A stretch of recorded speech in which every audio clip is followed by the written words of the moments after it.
Good afternoon, everyone, and thank you for tuning in to Lessons in Leadership, a conversation with Steve Adubato and Michele Siekerka.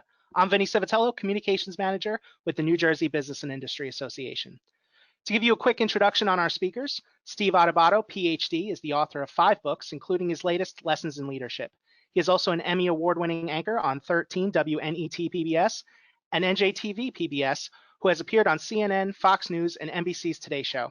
Steve's Lessons in Leadership video podcast with co-host Mary Gamba airs Sundays at 10 a.m. on News 12 Plus, and Steve also provides executive leadership coaching and seminars for a variety of corporations and organizations, both regionally and nationally. And Michele Siekerka, Esquire, President and CEO of the NJBIA, leads the nation's largest, most influential employers organization, advocating on behalf of New Jersey's large and small businesses for policies that will make New Jersey more affordable and regionally competitive. Well-versed in the boots-on-the-ground issues affecting our state's business community, Michele is often the go-to resource for media and is sought after to share her expertise in public forums across the state.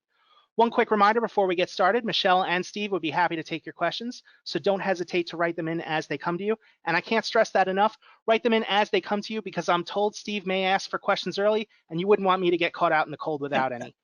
So with all that out of the way, Steve, the floor is yours. Vinny, thank you so much. You know, the fact that so many people, and I don't know the exact number, Michele, we were just talking before we get on the air.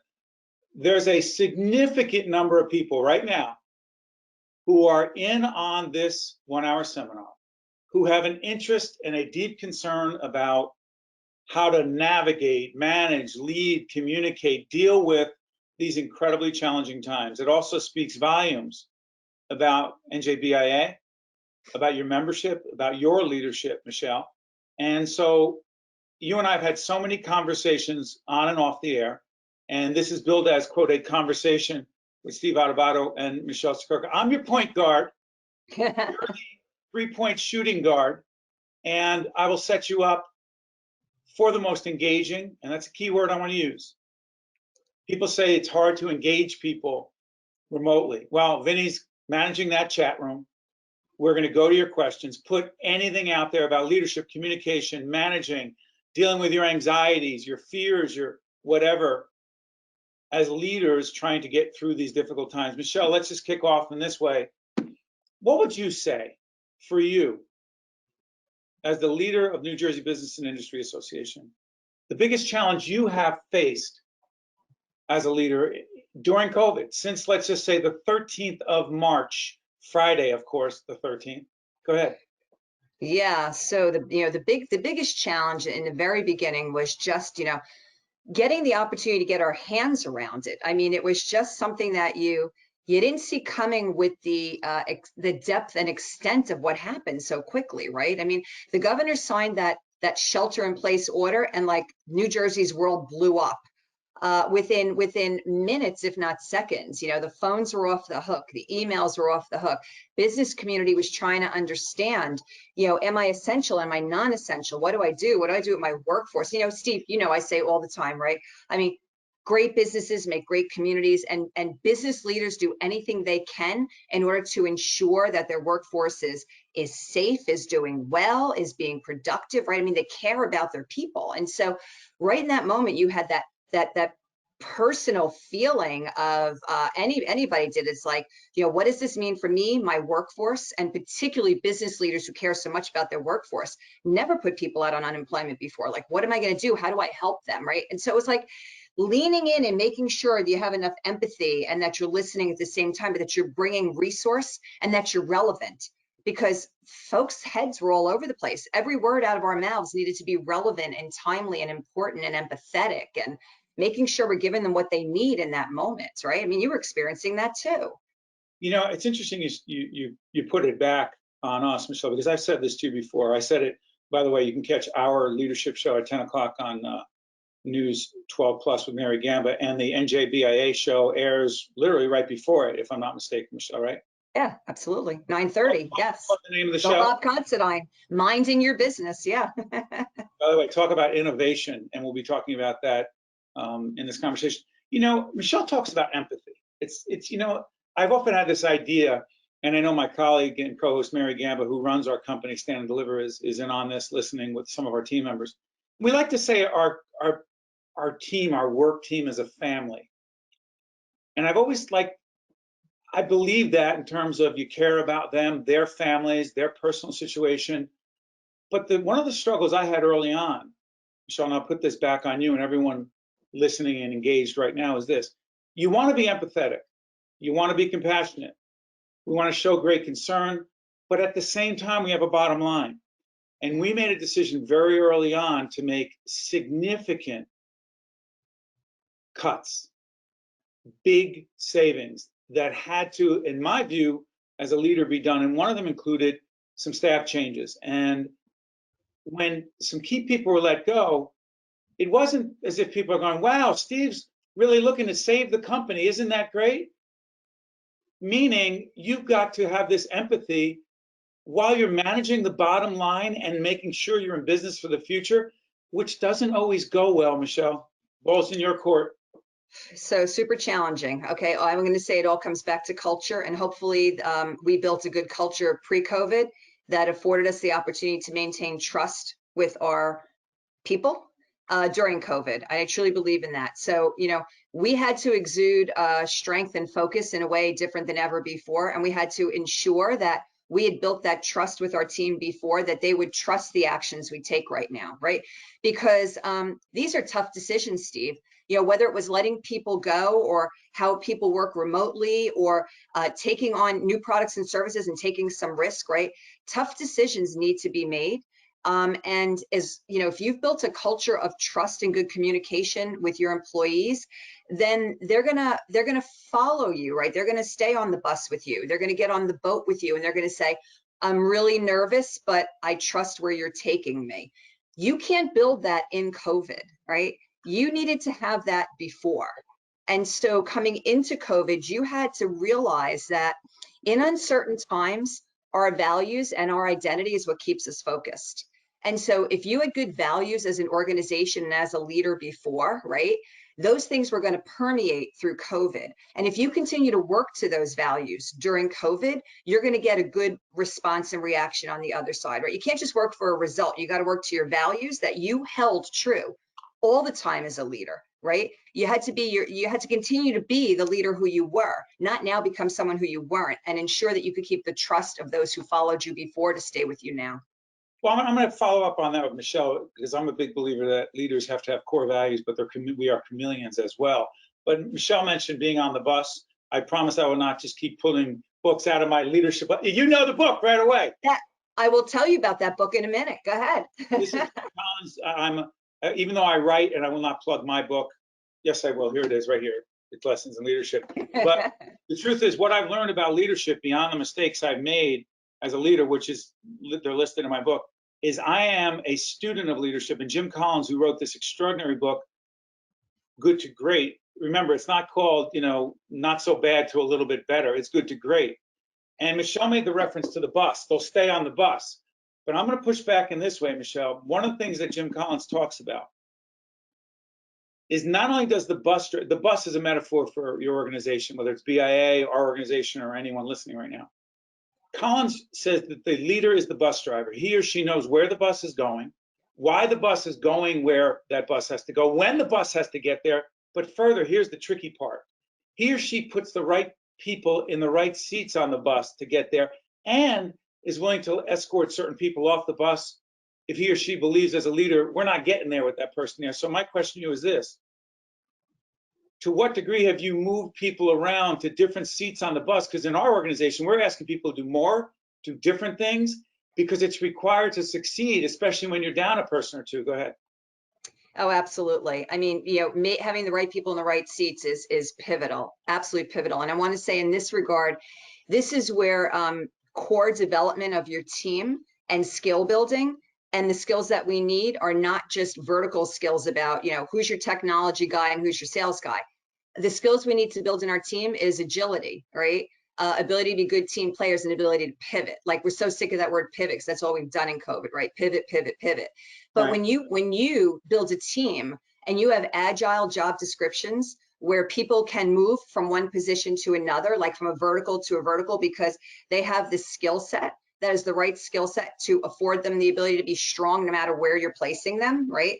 that's going to make it easier for you to pivot people around your organization. And again, though, that takes good communication, it takes teamwork, and it takes a leader who believes in horizontal leadership, not just vertical leadership and bureaucracy. I don't hold myself out to be a bureaucratic leader. I believe decisions need to be made at the top, right? But my team knows we manage on the horizontal. Everything is about good delivery teams and how we work together in order to execute. And it takes us all, because we all bring something to that table. But you were going to mention something about good to great. So go ahead, do that, because I'm going to follow up on horizontal leadership. Go ahead. So, you know, I'm actually just right now celebrating my 6 years at BIA, which I can't believe. It's incredible. Some days it feels like 600 years, right? But it's incredible, 6 years. Thank you. Thank you. Extraordinary. When I arrived, I knew BIA was a great organization because I knew BIA for a long time, right? So I couldn't come in, lesson leadership. I couldn't come in as a new leader and just like pretend that this wasn't already a great organization, right? Because it wasn't, because it was a great organization, right? But I had to have my mark on it going forward. I needed to observe and see and watch what worked and what didn't work, and then needed to set a plan to that, right? So we took on the mantra because we used good to great as our strategic modeling tool, okay? And we took on the mantra that we're going from great to nirvana. And that was our theme in our first strategic plan, taking NJBIA from great to nirvana. All right. And the idea was we had really good stuff we were doing, but it's a destination. It's a journey. It's not a destination. Right. Always iterative. You never get always, there. No. And it's always iterative improvement, right? So who's this guy? It's the hedgehog. You know the hedgehog, Steve. The hedgehog is the premise of the book. Okay. Because the hedgehog is have your myopic focus on your sweet spot and do everything to your sweet spot, right? The sweet spot is that concentric circle of where, what are you passionate about? What are you great at? And what drives your economic engine? And your sweet spot is the hedgehog, because the hedgehog's always myopically focused on his existence, keeps an eye on his competition, right? But constantly advances himself every day, despite the fact that a fox can come in the hedge anytime and take him out, right? That's Michelle, that is deep. First of all, where do you have the hedgehog around you that keeps you focused? Because I'm a big fan of having things around me that remind me to stay where I need to be. Where do you have that? Well, I'm sitting in my home office right now, and I brought him this one from my office. If you were sitting in Trenton with me, I got so many hedgehogs in my office, it's almost ridiculous at this point. So that's home. Ready? I'm going to show you what I have. Ready? I have two things I'm going to show you. One is this, because I'm used to doing this a lot. This is my button. See what it says? Yeah. So that is for me to never, and I don't always succeed at this, too many leaders are defensive when we get feedback. Too many leaders are uncomfortable admitting that they made a mistake, that they screwed up. And if you've read Lessons in Leadership, you know that that's most of what my book is about, the lessons I've learned from screwing up. That reminds me, and this other one, when I get lazy, Michelle, every day I'm hustling, because every once in a while I get so comfortable and think, we're good. This is it. Like you said about the destination, one of the things I've learned about leadership is status quo. The status quo is never an option. It's absolutely never an option. Even if you win the Super Bowl, the World Series, I won't talk about the Yankees. I'm a big Yankee fan. They're not in it, so I don't care anymore. You never, no matter how good you are, you can never say, this is it, we're good enough. Can't, can you? No. And you know, the thing, Steve, about this, and this is something else that's so important to me, again, when I came to the organization, and this spoke to me because there was such a rich history at BIA before I got there, right? So when I came in, I couldn't say, you know, that, oh, well, we're going to do things better, because who am I to say what's better, right? No, we're going to do things different. That's right. Different time, okay? Every decade, every generation, right? There are different circumstances that surround us. There are different things that have an impact on how we operate every day, right? And so to me, when I talk to my team, I say, we're gonna do things differently. People before us were successful in doing it that way, but that way doesn't work for today because the world has changed today. No better time can we think about doing things differently than in a COVID world, right? We were doing great things before, but the world changed around us. Now we have to do things different. Doesn't mean that they were wrong before. And you know, it's so interesting. Look at what we're doing right now. So one of the last seminars I did with the Business and Industry Association were physically, I'm not sure where we were, but I remember we had a packed room, which was great because the membership is so strong in that way. But we're in a room together. I love to engage people. You know, I like to call them out and ask questions and have them ask questions and make it interactive. Except this is the hand that we have been dealt. And if we're doing all of our broadcasting off of a different camera than the one you see now, but I've had to learn to look into the camera, to engage people differently, to interview people differently, to listen differently, to not interrupt as much and be as aggressive as I am or assertive as an interviewer. What am I No. going to say? Well, I'm not as good as I used to be because I'm not in a studio and I'm not at BIA doing a seminar. Well, we have to do our seminars remotely. We have to do our broadcasting remotely. We have to light better. We have to have cameras that are better. The audio has to be working. We have a different team producing our programming, not on the content end, but on the production end. Who the heck knew we were going to need them? So evolving and innovating is not an option. Question, for those who say, Michele, that's not what I was hired to do. This is what I do. How do you deal with that? Resistance to change. Yeah, well, resistance to change. I mean, so we talk about the fact that we need to lean into change because we live in a constant state of change, right? Again, another word we get so tired of, disruption. Everybody's disrupting, okay? But we are. I mean, nothing is constant except change, I think is how the saying goes. And so again, in your own culture, you have to build that into the culture of your organization with your people and your team, right? When you got your team working or people are coming on and you set a certain tone, right? I do an orientation with every new person that comes to the organization, and we talk about, yeah, one-on-one, absolutely. One-on-one, absolutely. And you know what I do is I pull out the strategic plan, I pull out our values, I talk about great to nirvana and what that means. Everybody gets a hedgehog, okay? Mine happens to be BIA blue, of course, okay? Of course. But like, because you're setting the tone of how you operate cohesively as a group, and that means also being able to lean into change, and then being able to adapt, and then be accountable as well, right? Doesn't come easy for people. So Steve, we have to give them the resources too. We can't just say go do it, right? We have to say, what do you need in order to be able to get you from here to here? I need you to get here. All right, I'm going to work with you to get here. What do you need to get there? And now when I get you here, you got to be accountable over here. I'm going to hold you accountable over here as well. That's so interesting. By the way, I never look at my phone when I'm doing this. I always try to tell people to be present. But Mary Gamba, my colleague, has been texting me, says, you guys look great and sound great, very engaging. Mary, I ask you this, if we weren't, would you tell me? So that being said, I'm going to do this. Michele, I don't know what Vinny's got in the chat room, but I want to encourage people, make a comment, raise an issue, ask a question. I'm going to ask Vinny. Vinny, you have anything? Because I've got a ton of stuff here, but I'd love to hear from someone in the chat room. Vinny, we got anything? Absolutely. Go So our for it. first question is, how can a business owner best maintain or implement our office culture while working more remotely? There just seems to be a different feel when our people are not able to see each other as much. That came through, Michele, while you were talking about culture. Wow, Yeah. Michele, how do you engage, stay connected to, quote unquote, your team like this?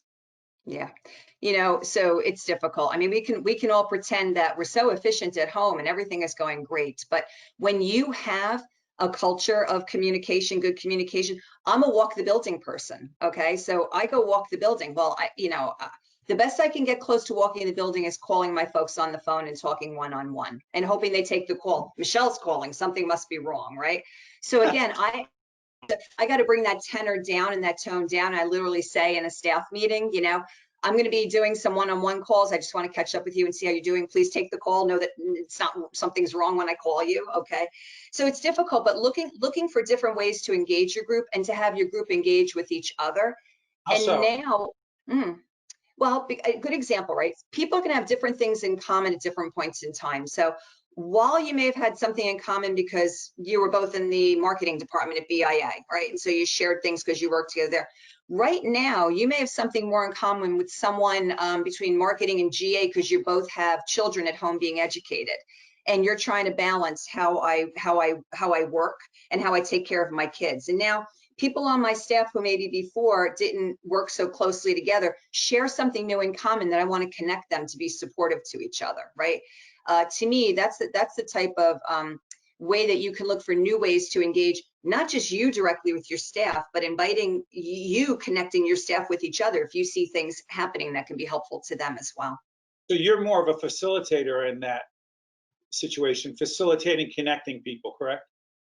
Yeah, you know, my entire professional life, I've held myself out to be the connector. I've always looked for ways to connect people with somebody's need to someone's opportunity to help them, and look for mutual opportunity for people. Absolutely. I'm going to go to Vinny in another second to get another question or comment, but I want to try something. Meetings. So one of the chapters in Lessons in Leadership talks about why our meetings stink. What makes our meetings so boring? What makes them so counterproductive? Why do people, oh God, another meeting? So that was pre-COVID. That's pre-remote meetings. I argue that it takes a really special skill set to engage people, to pull them in, to get them connected, because the easiest thing is to take your phone out if you're on a call with 15 people. No one knows what you're really doing. So I've pushed the issue, and I'm sure there are some members of our staff that don't love it. I've pushed the issue of video participation in a meeting, because I find, whether it's a seminar or a meeting, no matter what it is, the level of engagement on video versus audio only is night and day. You say? 110%. How do you deal with it? 110%. So a bit in a similar vein, but it took some time, and I'm still looking for people to give us ideas as well. But you know, early on in some of our meetings, we'd get on meetings, and I would see that folks would be they'd only be audio and not visual.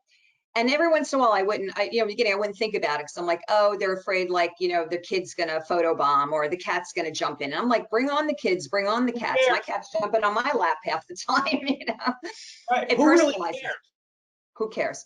But I will say, so, you know, I made a couple observations over time of folks that I wasn't seeing, and I was getting a little nervous. And so I would go to the people who were closer with them, right? Because, you know, it's still, I'm up here and there's people, you know, and so I'd say, hey, how's so-and-so doing? Because, you know, we got on some planning calls, and so-and-so is always on audio. Is everything okay? And I said, because, you know, it'd really be nice to see them and make sure that they're doing good, because you see people, you know, right? Next few calls, everybody was on video, right? And so sometimes, you know, and I mean, I wasn't mandating it, but it's kind of like, I want to know you're doing good. And I didn't do it like, because I don't want to see you in your fuzzy slippers, right? I want to see your cat go by. I don't have a problem with that, but I want to see your face, because I want to see that you're doing okay, right? I get nervous if I deliver bad news at a meeting and I see people's video go off. I'm like, yeah, I know, right? I know. I mean, look, Steve, it hasn't been all fun and games at BIA. We've had difficult decisions and discussions as well, okay? And we had some tough calls. And I could tell looking at some staff folks, and afterwards they'd be like, oh, okay, I could tell so-and-so's upset. Let me give a call and see how they're doing. But if I can't see that, I can't help, right? I can't make it better. You know, it's interesting. That's what makes you a better leader than I am, because I just mandated it. I was like, no, we're going to be on, unless, and I don't care what you're wearing, and I don't care what's going on, but we're going to do it that way, because I knew instinctively, and we're a pretty flat organization because we're only 8 or 9 people, but I was like, look, the quality isn't going to be there. And by the way, for those listening and engaged right now and trying to take something of value away from, frankly, what Michelle's saying, way more than what I'm saying, is if you're mandating it or you're encouraging it or facilitating it the way Michelle did, do not avoid this. Confront the reality that being on audio and not on video makes all the difference in the world to the quality of the communication, the quality of the engagement, what you as a leader can pick up and what you can't. And frankly, if they're only on audio, no matter how good you think you are running a meeting, what makes you think they're really present? I'm just saying, deal with it. Vinny, can we go to, by the way, we'd love to have 200 people, which I've heard there are potentially 200 people. It'd be the biggest Brady Bunch box thing you've ever seen. But Vinny, what else you have, my friend? Unfortunately, only the 3 of us are able to put our boxes up. So, okay. But next question is, how do you best bring on new staff members, and how do you orient them properly to the organizational culture and climate during COVID? Mm-hmm. Wow. By the way, have you brought on any new people, Michelle? Our interns. So we have interns year round, and we brought on 2 outstanding, extraordinary interns in the spring at the height of this. And yeah, I did the one-on-ones with them. I scheduled a Zoom call, And we got on and we talked for half hour, 45 minutes. And I sent them ahead of time the materials I would have had at the table in front of us, and walked through and really took the time to get to know them as people. You know, it's so interesting you say that. Mary Gamba, who my colleague and I, we're writing a new book that's called Lessons in Leadership and Innovation in the Age of COVID and Beyond. And we were looking to hire a researcher. And we went to our colleagues and friends at Seton Hall University. They have a leadership institute there, the Buccino Leadership Institute. And we actually last week sent out a letter of agreement with a student there at that Leadership Institute who will be working with us as a researcher. How do we meet her? Yes, they had to do a writing sample. But I said to Mary, we can't meet them, but we can meet them. And this young lady who we hired on video was strong, engaging, tremendous energy. And within a minute, Mary's texting me, let's just hire her. And that's my point is, if, yes, of course you want to be in a boardroom or a conference room doing it, but you do the best you can. And without this, I don't see how people are bringing new people on. Vinny, give us another one. Next question, any thoughts or ideas of what to do when teams are struggling? We can't be together to do team building or even just socializing to bring us together. Yeah. Ask that person back, Vinny, while Michelle and I are taking this on, any particular struggle they're talking about? Because there could be health issues at home, family sickness, there could be some anxiety, whatever it could be. So I want to be a little more specific. Michelle, how do you, let's just say this, coach and mentor individuals and small teams within BIA remotely? Again, tough. You know, it's just continuing to try to find new and different ways to communicate. And again, bringing people together, especially on this one with building teams, getting people who are experiencing some of the same things in a remote environment and getting them talking to each other and sharing their own best practices with each other. It's incredible what they can learn from each other. But I also want to say that I don't think that we're commanded to be 100% in a remote world anymore, work world anymore, in that we're allowed to come out safely. And so what we've encouraged in our office, look, we are fortunate. We have a nice size office in Trenton, and we have our innovation zone, which is our big conference room. We've hosted some team meetings there, socially distanced. We sit, one person, 3 tables apart from each other, but we're in a room together. We leave the doors open for ventilation. And we did some strategic planning. I did it with my leadership team, and I know that my teams are doing it with their teams. Right now, we are planning, trying to plan an off-site staff retreat in a room large enough. Again, we're about 35 now, where we can be socially distanced, and not for a long time, but just to get everybody together to see each other. And can I tell you, I took a survey of my staff and I said, we want to see if we can do this. Would you be comfortable coming? People are dying. They're dying to get out and see each other. They are. You're going to Target. Was it mandated that they be there? No, so I'm in the middle of my survey right now. I will tell you right now, I am about 80-20 on who's comfortable coming and who isn't. And I haven't made decisions yet if I'm going to do it or not. And if we do it, certainly we will remote in those who can't be there, but there's reasons why they can't be there. But I don't want to call them out and make them feel uncomfortable either. So I have not made a decision on this yet, Steve. This is a very fluid situation. But at the same time, I have to balance the fact that I have teammates who are ready, desirous, and super wanting to be in a room with each other. And I know I can give it to them in a safe way. I know I can. We can mask, we can socially distance. We do it when we go to Target. Well, we haven't done that, and it's been on my mind. And obviously, there are some of our clients who asked us to come in and do seminars in person. All of our seminars have been remote so far. And the truth is, I'm struggling with that question, because even if, and this is the safety issue, how transparent and how specific and precise do you believe you need to be, or I need to be, or any one of the leaders on this seminar right now remotely need to be about specifically exactly what you're doing, how far people are going to be apart from each other, how many people are going to be in the room, are temperatures being taken, what do people have to show or say or prove if someone sneezes? You got to be, in my view, you have to be incredibly specific. You say? Oh, no, 100%. I will tell you that, so at NJBIA, we have a healthy workplace certification program. This is a certification program that follows guidance from OSHA, CDC, and World Health Organization. It's a 3-hour training, which may sound like, oh, 3 hours, that's easy. No, no, no, no, no. To check the boxes to get your certification is a mountain you have to climb on compliance. We did it at BIA. We are certified healthy business organization.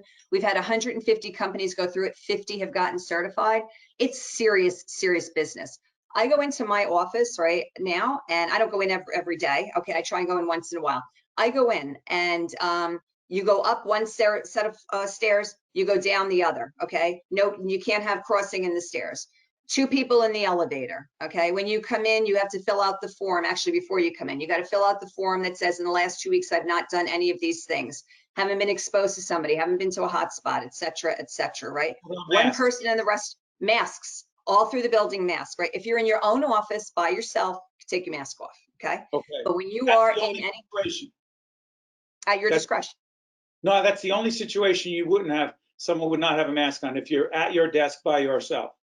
Yeah, and I will tell you that when we're sitting in the conference room and you're socially distanced, way apart, and all the doors are open, people will take their masks off and they're comfortable. So there is a you know, a sense of what people are comfortable with, but also you don't want to put pressure on people. Again, this is also fluid and dynamic, Steve. I mean, I have the same thing. I'm being asked to speak at, I'm going to my first indoor speaking event. I haven't been to an indoor speaking event yet. Yeah, I am.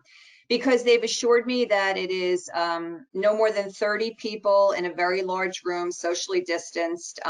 When I'm at the mic, I will speak. I will take my mask off to speak. No one will be near me. But if people approach me, I'm going to keep them at arm's distance. I will tell you, I've been to outdoor events and people have upset me.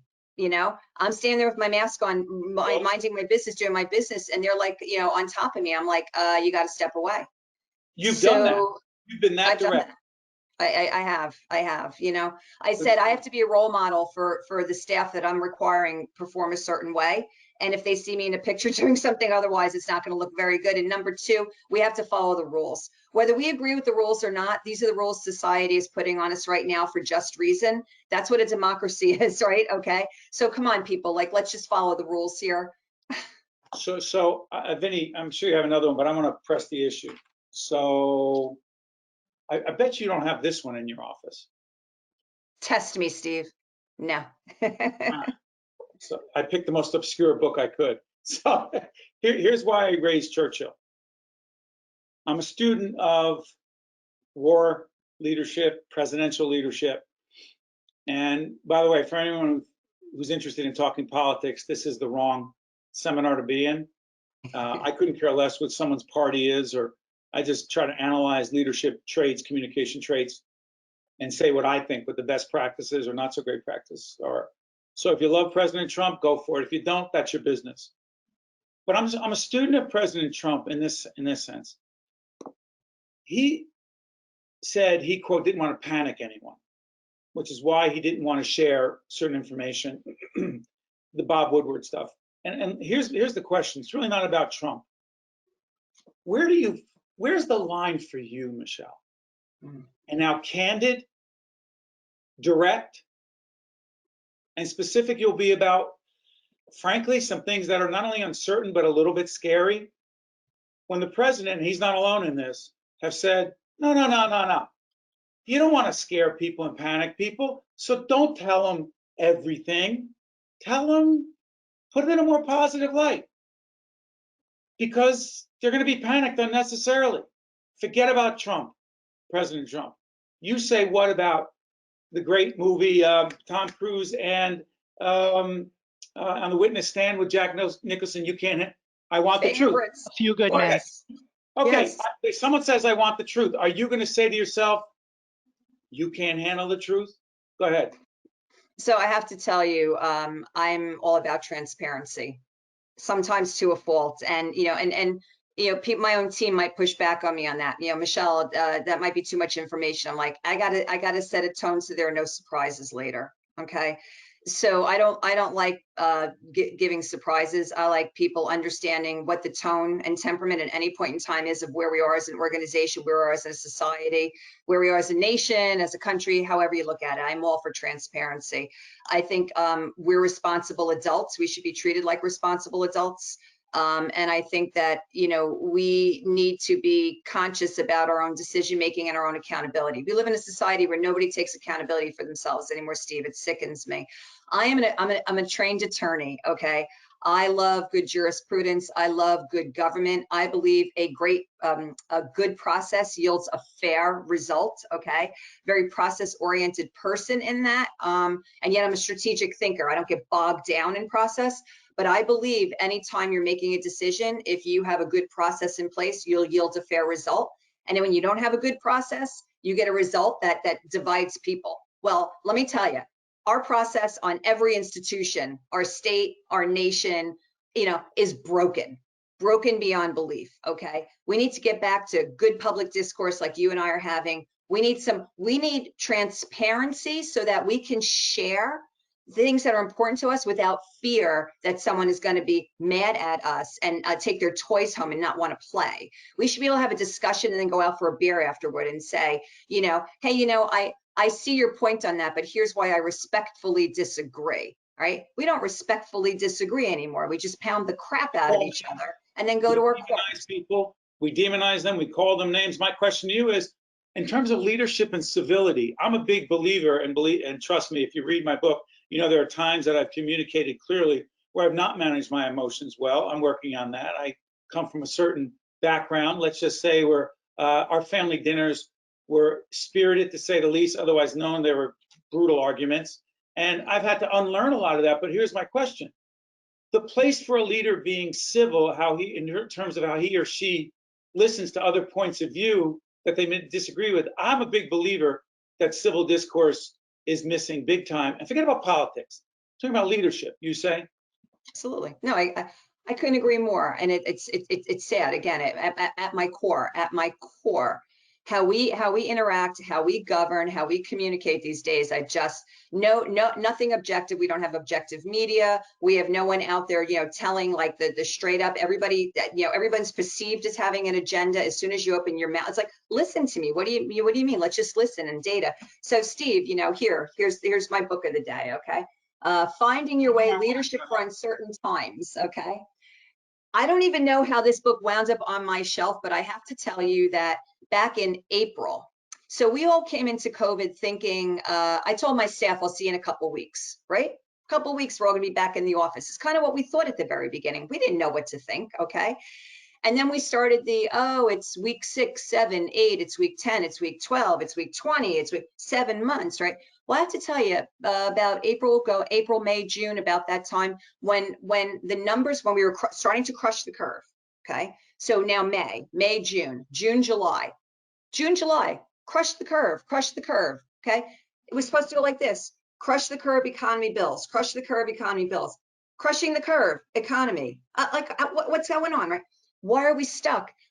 I had to challenge myself as a leader for my organization, my business community, say, am I doing the right thing right now? Is my advocacy in the right place? Am I pushing too hard? Are there things that I'm missing here? I needed a reality check. I literally stepped back. For some reason, this book was on my bookshelf, and I read it. And this book is all about the fact that there's no one thing that is the answer, but it's how you go about getting the answer. Good process yields good results. And I hold this in my heart. I held it as a lawyer my entire life, right? I hold the fact that when you work to values, the right result comes from that. This is all saying the same thing, right? Good governance yields good result. Work to values, good result. Don't work for one answer. Work through a process that gets you to a good answer, okay? We need good processes, and we don't have them, and that's why we don't have good discourse. Well, I promise, Vinny, I'm coming back to you, but Michelle's saying too many things that are provoking a Sorry. reaction. No, Michelle, I believe in the process part. I respect your paradigm and the way you think of that. But I also picked up something else in what you just said. I'm a student of Dr. Daniel Goleman, and I know that our friend Dr. Maurice Elias is on the call right now, who's a psychologist. We interviewed him about this subject because he's written about it. It's emotional intelligence. Yeah. Connection between emotional intelligence and leadership. And here's the question. You are very self-reflective. You sound to me like someone who's constantly questioning. You just said it. Am I doing the right thing? Is our advocacy in the right place? I'm constantly questioning myself as well. So here's the question. How the heck can we be so self-reflective engage in this thing called emotional intelligence, which is more than that. It's also being empathetic and understanding other points of view. And still, sometimes, Michelle, I'm afraid. I have fear of the unknown and uncertainty, and I'm not being able to make the budget and make the numbers work, but I've got to show confidence. How the heck are you doing both? Yeah. Well, now again, it comes back to the fact that you have to have a plan. Okay. We can't be flying by the seat of our pants. And unfortunately, and I will suggest right now, look, again, all due respect, we need a plan in the state of New Jersey of how we're going to get our economy back, given we're stuck in COVID. We are. Steve, right now, for the first time, I'm saying to businesses, you know what? It's another 6 months to a year. So what are we going to do? I could sit here and continue to pound and say, increase capacity, increase capacity, I could keep doing that. But if I'm just doing that without having an alternative plan of, but what if we're in the stuck mode for another 6 to 12 months? What does business need while we're not able to increase capacity? I'm not doing my job, right? I got to be practical about what's staring us down. So we need strategic plans. We need a big strategic plan, but we need alternatives. We need alternative budgets, okay? Alternative budget. If we're back up at 100%, I'm talking like from a Main Street business, I'm back up at 100% in 3 months, my budget says I can do this. If I'm not up for 6 months, my budget says I can only do this. If I'm not up for a year, my budget says I can only do this. So what are my stop gaps? And then what am I going to do to fill those stop gaps, right? But if we're sitting with one finite, plan right now in an uncertain time, we're going to get caught off guard. And this is where agility and ability to pivot is more important than ever. And by the way, in football, again, since the New York teams, even though they play in New Jersey, are 0-10, the Jets and the Giants, there's something called in football called an audible. You may call a play from the sidelines, but if you line up, you don't have to love football or know football to know this. If the defense is set up differently, you better call an audible. You better call a different play. It's otherwise known as being agile. Michelle just said, Vinny, I'm sorry, I'm calling an audible. I'm going to the chat room. What do we have, my friend? All right, our next question is, should I be concerned that when and if we return to work, employees won't want to come back? Not based on health concerns, but they just prefer working from home. Michelle, FYI, as you're answering this, we have made a decision to 80 to 90% close down our office operation. We will leave some space where we are, but it was an expense going on 7-8 months now that we haven't been using. And we figured out that we can do what we're doing largely as producers and researchers and fundraisers for our production company. By the way, check out public television's NJ Spotlight News every night. NJTV News puts it together, and also Metro Focus. Those of us in public broadcasting are doing this remotely. You sound like you're going to go more and more of a hybrid. And what happens if people say, no, I'm sorry, I'm more comfortable this way? How you can handle it? Yeah. So again, very fluid. First of all, we're not, we're not bringing we're not asking our workforce to come back until January. Okay. But in that, we've invited and encouraged our workforce to have team meetings in the iZone, as I said earlier, to the extent that they're comfortable in doing that. Okay. Innovation Zone is our conference room at VIA. Yeah. So, so voluntary, you want to come in because either because, you got to get away from your kids at home and there's someone to watch them so you can be productive. You just need a break, or you just feel more efficient. Or for people who live by themselves, they just need to feel a part of something more, right? We see that with folks too. The isolation is terrible for people. So the office is open as long as you follow our rules, right? And you have to check in ahead, and we manage how many people are in the building at one time. It's all part of it, okay? So now we come to the critical part. We're planning, we're discussing now, and again, no full decisions made, but we're thinking hybrid, okay? So we have certain functions that we feel absolutely are much better suited to being in the office, and we really want to get those people back in the office, okay, in January. Again, depending what's going on in the bigger world, I'm not crazy. But others we know can be 100% on the road, and they're much more effective. They don't have to be sitting in an office in Trenton. And then there's others 50-50. So we're going to have a very flexible hybrid type of work environment, and we're shrinking our footprint, as a result of that. Will people have a choice? So now when you come to the choice, we were just having this discussion, and I invite people to share their best practices on this one, because so the law requires certain things, okay? The law says that if someone, objectively feels that the environment isn't safe, or maybe, or maybe they have an underlying condition. I'm not gonna ask someone with an underlying condition to come to the office. I mean, that's just crazy. I'm gonna accommodate them for sure. But now what about the scenario where I have a worker who says, I want to visit my grandparents. I only get to see them once a month. And that's and that's it. Like, that's the filter of vulnerability. I see my grandparents once a month, so I can't come back to the office. I challenge anyone to have the discussion. Do you need them in the office?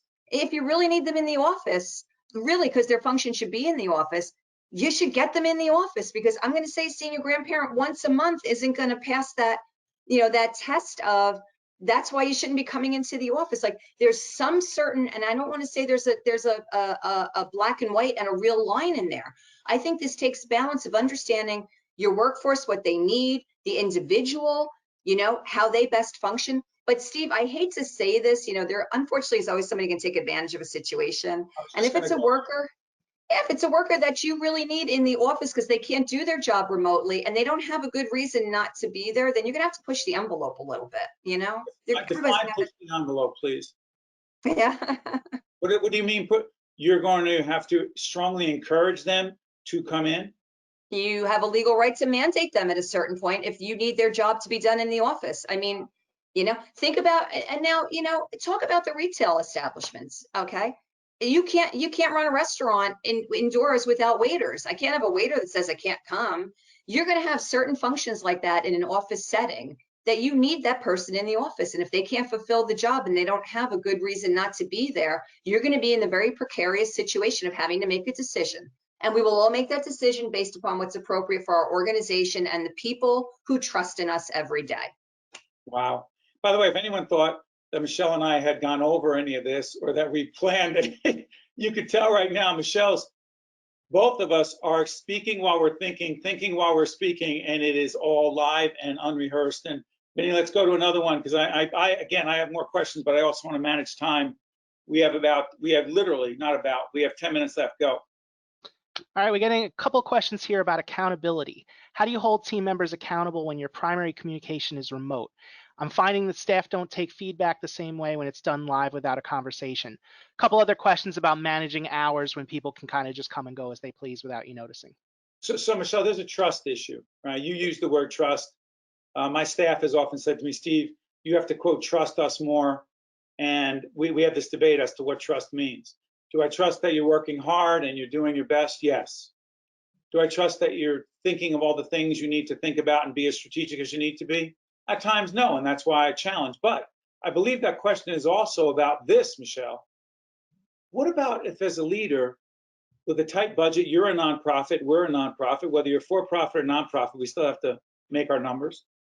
What about when a leader actually questions whether his or her people are actually, quote unquote, working to the degree they're supposed to be working, as opposed to, I'm going to watch something on SportsCenter for a half hour after this, but I know I have another call at 2 o'clock. And by the way, there are times that I chill and do whatever, but there are ridiculous times I work at night. Right. But for staff members, team members who aren't as obsessed as you and I are as CEOs and leaders, there's a question here, I promise. Do you just trust that they're working as hard as they should be working or as long as they should be working? So, every trust is first, but every strategic plan has measurements in it, right? So, you got your strategy, you got your tactics, and in all those tactics, you have metrics, and there's certain boxes you have to check at points in time, right? So, in measuring, some things you can measure because they're soft measures. It's about the results that are a little more squishy, good feedback. Oh, your team does a great job. Okay. But then there's like, did you make the 100 membership calls you need to make this month? Okay. That's a metric. And so where we had metrics before, we need to have metrics now. And we need ways to measure those metrics, okay? And so, quality, you said 100 calls. How do we know they're quality calls as opposed to, Mary Gam and I always talk about the difference between impact and activity. The activity is making 100 calls. The impact is what was the quality of those calls, to what degree did you attempt to engage people, and what came out of it? Go ahead. Yeah. So you could take it, you can take it all the way to one end on a service organization that is really 100% of everything they do is sales and service. And it's going to be, you'll probably have your phantom shopper checking in on the workforce. Okay. Meaning that someone is going to, pretend to be a client to see if you have that objectivity, if you have that really good, comprehensive discussion going on. Okay. I think the bottom line is going to tell you if you see a pattern of conduct, it's important that we be observant for things that we might not have looked at before. If a particular person was, maybe getting 3 out of 10 shots, but all of a sudden they're getting 0 out of 10 shots, well, why? What's causing that? And then ask them, honest conversation. I just need to understand, like, wow, your trend was 3 out of 10, and all of a sudden you're batting 0 for like the last 4 months. Why is that? They may tell you people aren't taking the calls. I can't get people on the phone.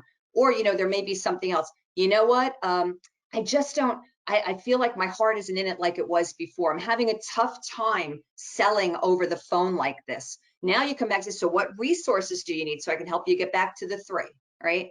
This is all give and take. There's ways to have hard metrics, soft metrics, good communication, track trends, and see how folks are feeling and how they're performing. But I'm taking something else away from what you said. Really good leaders, whether it's during this pandemic or when things get better, whatever that means. I'm a big fan of confronting difficult situations and having uncomfortable conversations. Now, one of the chapters, and I know that I'm over promoting my book, Lessons in Leadership, but one of the chapters comes from a quote that General Colin Powell gave me years back when I asked him in an interview what the essence of leadership is. And I think I can say this in front of our audience here. He said, sometimes leaders, Steve, need to piss people off. And so the name of the chapter is Great Leaders Sometimes Piss People Off. And I said, General, what do you mean? Like, why would you want to get people angry? And he said, you don't want to. Yeah. You're not trying to be contentious or argumentative, but you're having difficult conversations about performance. And it's making people uncomfortable sometimes. And they may be peeved at you. And they may tell the people closest to them what a jerk you are. And I know it's happened probably a couple times already this week on my end. I confront sometimes too much, meaning you do a production, I'm like, I don't want to hear in an email wrapping up the day, what a great day we had. No, what went well, what did not go well, and what didn't go well, what are we specifically doing to improve things? And by the way, who was responsible for that? Yeah. I have a question, and it's this. I know it makes people uncomfortable. Do you worry about making people uncomfortable or having them, dare I say, pissed at you? So I have to tell you, there was a point in time that I absolutely was more sensitive to that. It was like maybe just in my younger version of myself, I wanted everybody to like me, right? The aspects of my job are like threefold. So it's taking care of my own team, which is significantly important, and the biggest priority is making sure that my team is doing well, right, and giving them everything they need. But you also have to think about what my public persona is the person who speaks for the business community, and some of the things I have to come out and talk about practically, and how I'm going to piss people off, especially our policymakers, because of something we believe strongly in on behalf of the business community, not because it's partisan. Okay, I want to be clear. It's a pro-business agenda. It's not a partisan agenda. Okay. You've done it on our show, State of Affairs, many times. So go ahead. Absolutely. And so I know, I've become, I never want to say used to, I've adapted in my own ability, my self-reflection of how I have to prepare myself in order to piss somebody off. Prepare? What does that mean? You have to prepare to have a hard conversation? I have a gut that talks to me. And so when I know I'm about to make a certain statement publicly, and I know who's going to be upset by it, I have to be prepared for the ramification that's going to come from that, so that I'm prepared, right? This is leaning into, Steve. I'm very proactive. I am 3 steps ahead of whatever's going on right now, okay? If I'm not 3 steps ahead, I am not prepared, all right? And if I go into something not being 3 steps ahead, shame on me because I wasn't prepared. When I have to deliver bad news to a staff member, right? I just have to I got to just like pull myself in my zone, okay?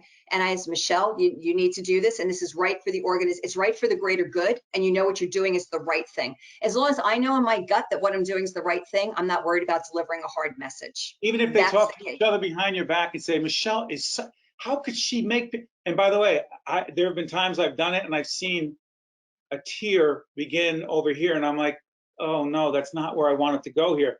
Do you actually anticipate, and I know a lot of people watching, listening right now know exactly what I'm talking about.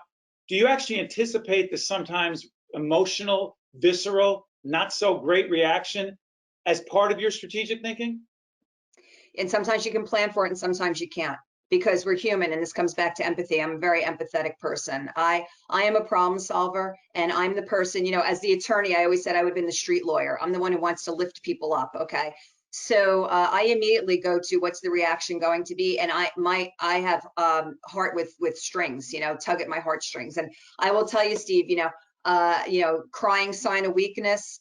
Kind of, I'll call a little BS on it. I think that Tom Hanks said it, and if you remember, it was this movie with I'm sorry, I'm doing movies. He said in the baseball movie, "There's no crying in baseball." Is there no crying in business? People say, that it's a sign of weakness. I will tell you, depending upon who your audience is at a point in time, if they can see you let your guard down a little and be human, they understand that you're not, at the end of the day, a witch who's out for something that isn't for the good of all, right? When they see that you're empathetic and they see that you have a soft side to you, they know you're doing it for the good of the greater good, and they understand it's not personal.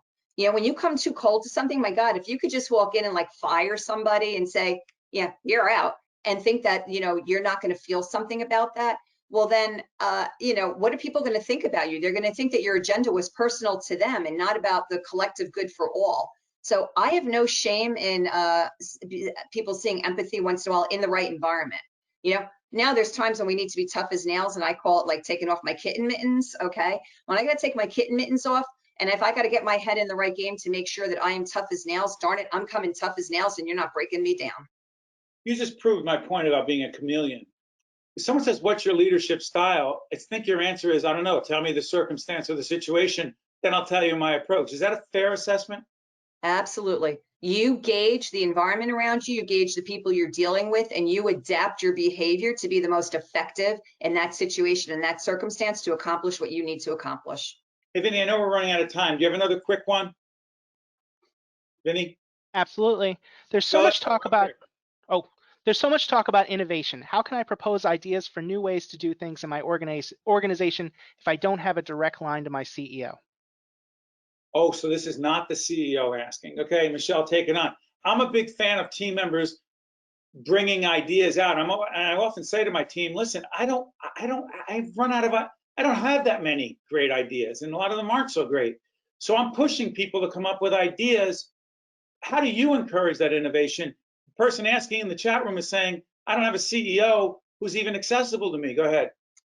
Yeah, so I'm sorry, because I'll come back to culture again. If you build the right culture, your team knows that they can bring an idea to you, and maybe they're not comfortable bringing it right to you, because unfortunately, as much as I try to have open door policy and walk the building and be close to my employees, I'm still Michelle, the CEO. Okay, I'm still in the third floor corner office. Okay, I have to recognize that people aren't going to be comfortable coming and knocking at my door, so I'm going to encourage them then to talk to other people who have a direct line to me.